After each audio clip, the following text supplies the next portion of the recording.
Kosovë, duke filluar që nga niveli ullët i pjesëmarrjes në votime deri tek të dhënat që mundësojnë deri tani nga exit pollet. Po, atë që na ofron Kosova, si eksperiencë që ne du ta importojmë kuptimin e saj standarde që duhet të respektohet, është pikërisht maturiteti i klasës politike për ta njohur rezultatin e zgjedhjeve, dhe fakti tjetër që këtu standardet në nivel të tillë saqë të përputhen me gjithë legjislacionin atje apo do të aki komuniter, se në asnjë rast nuk ka pas kundërshtim dhe kontestim këtyre zgjedhjeve, pavarësisht të rezultatit të tyre, dhe në rastin konkret jemi para një standardi të cilit është konsoliduar tashmë dhe klasa jonë politike e vuan një gjë të tilla, sepse ne kemi pas eksperiencat tona saqë rezultati është vonu dhe gjithmonë pozitë opozit kanë pas kundërshtitë e tyre gjatë gjithë proceseve elektorale para kjo në këndvështrimin historik, që nuk e njohin si të tillë dhe kanë pas argumentat e tyre edhe ligjor, po edhe që ndrushëm fakti që ka pasë PD ka bërë librin e zi elektoral në kuptimin e argumentave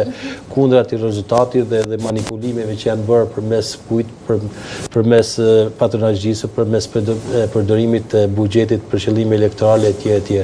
Në rastin e Kosovës ruhet për hir të vërtetës një trend i ku LDK-ja është forcë dominuese atje në raport me gjithë aspektin e tjetër opozitar, pavarësisht ndarjes ideologjike që kanë edhe ato ndërmjet veti, por kryesisht LDK-ja që ishte një rësi për shkak të koalicionit që vinte nga LDK-ja, po themi tradicionale, ajo zyrtare me Zojën Osmani, e cila krijoi shizmën atje. Krijoi shizmën dhe në mandatin e parë të saj solli një qeverisit dhe bashkëqeverisit të kurtit dhe një stabilitet institucional, dhe kjo ndarje dhe kjo situatë dhe për shkak të kujtë dhe qasje të ndryshme, jo vetëm strategjike, po dhe ambicie personale që kanë leadershipet respektive. Qasja kurti është një qasje totaliste, etatiste, që çdo gjë ta ketë në kontroll, gjë e cila u sintetizua dhe me sloganin e vetë, shtet për kret për gjithë për shtet, ndan është një farë mënyrë edhe absolutiste dhe përjashton tjetër, ndërkohë Osmani në ambicien e saj për të rikonfirmuar solli një braktisje dhe solli atë krizën institucionale. Këtu jemi para saj fakti që Kosova ka një sfidë për sa i përket qëndrueshmërisë politike për shkak të mos rezultati i zgjedhjeve dhe vullneti i qytetarëve të saj nuk sjell në mazhanca të qëndrueshme dhe institucione funksionale të cilit garantojnë çfarë normalitetin e jetës politike dhe ekonomike, dhe ato që i vujnë më tepër, ju më të drejtë e thënë, janë pikërisht qytetarët e Kosovës, dhe si e ditë kjo është reflektuar në një bjerje jo vetëm demografike duke u larguar jashtë, po edhe me një abstenim, refuzim të tyre për të shkuar në kutivet të votimit, dhe gjë e cila u reflektua dhe këtë pjesëmarrje të ulët. Por ne do të shohim edhe fundin e saj se si do të jenë këto rezultate zyrtare mbi bazën e asaj që KQZ atë do të sjellë për të bërë analizën e saj. Por ajo që na sjell për në parë është një lëvizje vendosja e ka quar mesazhin e tij te elektorati dhe ende është konfirmuar si forcë e parë dominuese në Kosovë në dallim me të tjerë, të cilët janë ato margjet e tyre të vogla për sa i përket rezultatit, por që numrimi i votës fundit do të tregojë se sa do të jetë ky rezultat. Do të shihim edhe votat diaspora ku më së shumti i pritshmërit janë të lëvizjes vendose për shkak të faktit se aty është një vot patriotike emocionale që lidhet me platformën e pasqyruar në fakt edhe në rezultatin e dhjetorit. Po dhe vetë diaspora ishte masivisht edhe qasjes së lëvizjes në raport me to. Ndërkaq ekrani A2 CNN është i ndarë, shohim në mënyrë të drejtë për drejtë dhe planit dhe pamjet që vinë nga protesta, vijohet të protestohet mira qytetarë në shesh përpara godinës kryeministrisë në bulevard, një protestë paqësore me flamuj të ndryshëm. Do keni më vonë edhe zhvillimet nga kolegët tanë, Fiorella Beleshi do të na informojë, ndërkaq mbetemi me zhvillimet në Kosovë në pritje që të kemi edhe daljen e Komisionit Qendror të Zgjedhjeve ku do të raportohet edhe pjesëmarrja letemi zyrtare deri në përfundimin e orarit 19:00, aty kur janë mbyllur edhe qendrat e votimit së bashku me kutitë e votimit, edhe për të parë se sa realisht është votuar, ku e dhëna e fundit që vjen është 29.3%.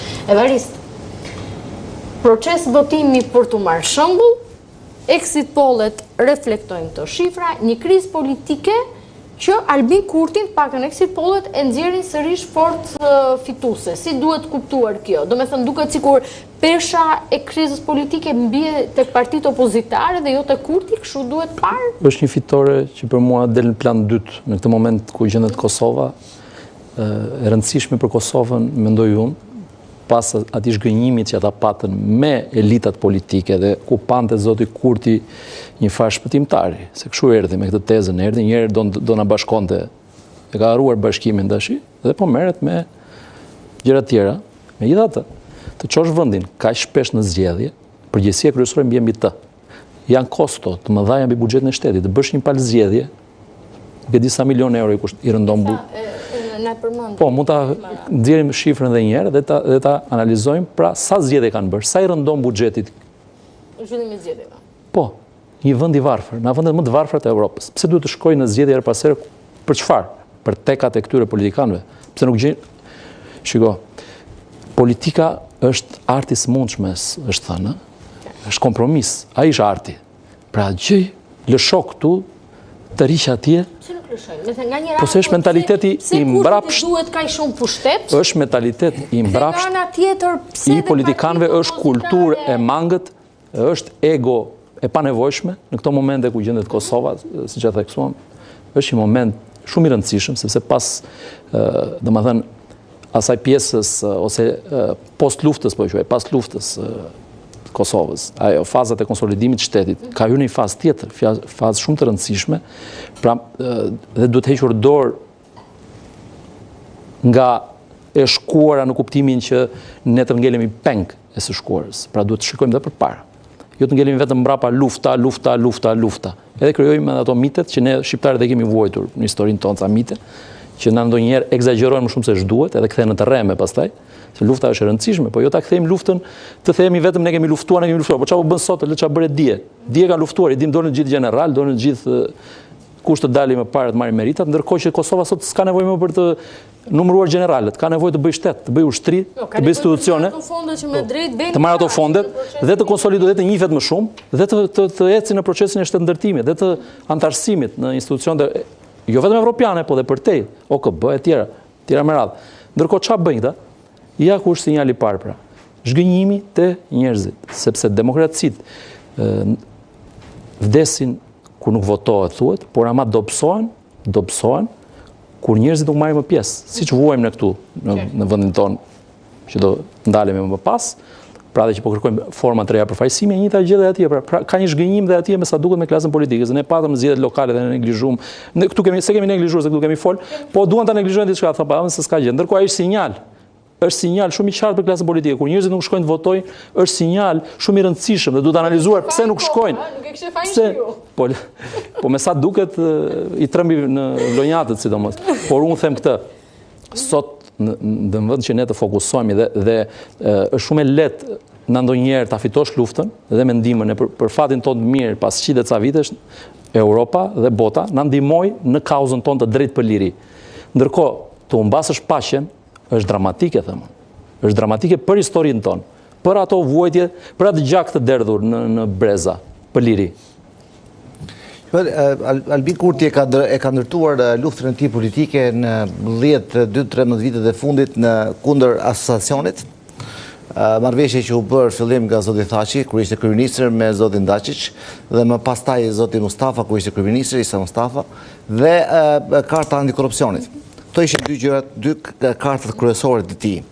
Dhe veçanërisht me kartën e asociacionit, pra domethënë të aspektin që në komunat serbe do të kishin kompetenca, zajednica është një fjalë serbisë që është